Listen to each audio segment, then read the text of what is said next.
Hi అండి. ఈరోజు ఇంకొక రెసిపీ చూద్దామా? శరీరానికి చలువ చేసే పెసరపప్పు కట్టుచారండి. చాలా బాగుంటుంది టేస్ట్. తెలియని వాళ్ళు ఒకసారి ట్రై చేయండి. వీడియోలోకి వెళ్ళే ముందండి నా వీడియోస్ చూడండి, లైక్ చేయండి, సబ్స్క్రైబ్ చేసుకోండి ఫ్రెండ్స్. దీనికి కావాల్సిన పదార్థాలు చూద్దామండి. ఒక బౌల్ తీసుకొని, చిన్న గ్లాస్ అండి పెసరపప్పు తీసుకొని ఫస్ట్ వాష్ చేసుకోవాలి.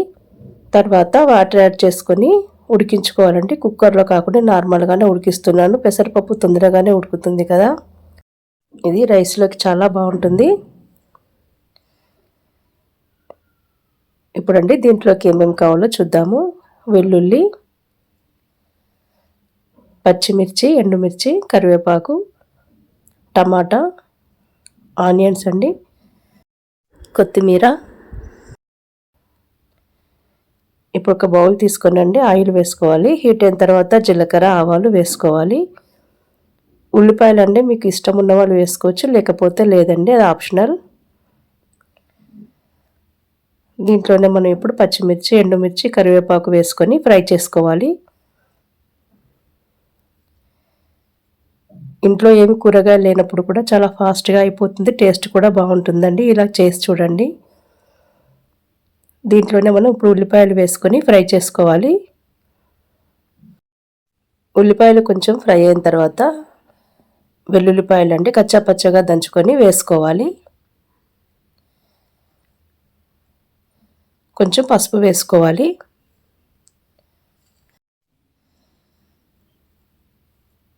ఇప్పుడు దీంట్లోనే మనం టమాటా ముక్కలు వేసుకొని ఫ్రై చేసుకోవాలి. టమాటా అండి పులుపు కోసం అండి, ఇష్టం ఉన్న వాళ్ళు వేసుకోవచ్చు, లేదా పచ్చిమిర్చి ఒకటి తాలింపు పెట్టుకున్నా బాగుంటుంది. టమాటో ప్లేస్లో చింతపండు అయినా వేసుకోవచ్చు. టమాటా కొంచెం మగ్గించుకోవాలండి, మూత పెట్టేసి ఉంచాలి.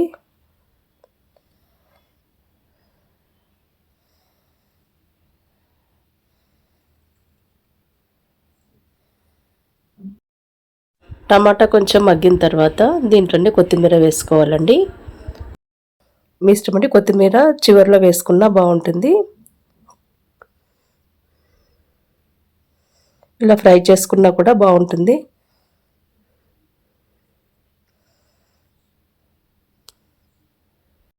ఈ చారు అండి పిల్లలకి, పెద్దలకి అందరికీ నచ్చుతుంది.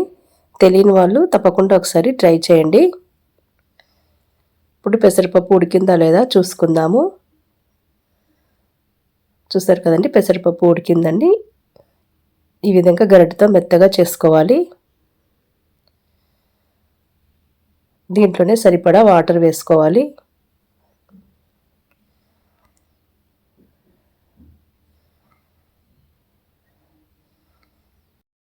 ఇప్పుడు ఈ ఉడికించుకున్న పెసరపప్పు వాటర్నండి టమాటోలో వేసి కలుపుకోవాలి. చూసారు కదా, ఈ విధంగా లూజ్గా ఉండాలి.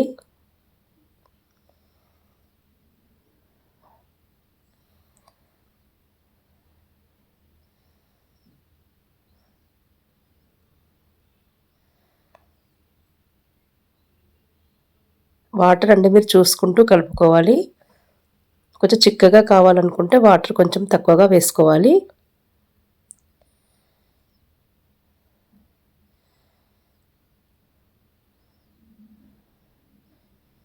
ఇప్పుడండి దీంట్లో మనం సరిపడా ఉప్పు వేసుకోవాలి.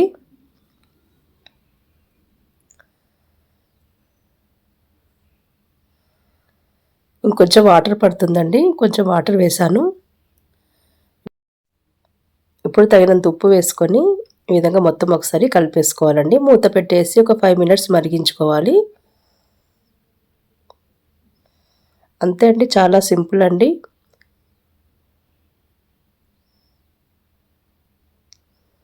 చూసారు కదండి. ఇప్పుడు దీన్నండి స్టవ్ ఆఫ్ చేసుకొని మూత పెట్టేసి ఉంచండి. ఒక 5 మినిట్స్ తర్వాత వేరే బౌల్లోకి సర్వ్ చేసుకోండి. ఈ రెసిపీ మీకు నచ్చిందని అనుకుంటున్నాను. నచ్చితే లైక్ చేయండి, షేర్ చేయండి, సబ్స్క్రైబ్ చేసుకోండి. బాయ్ అండి.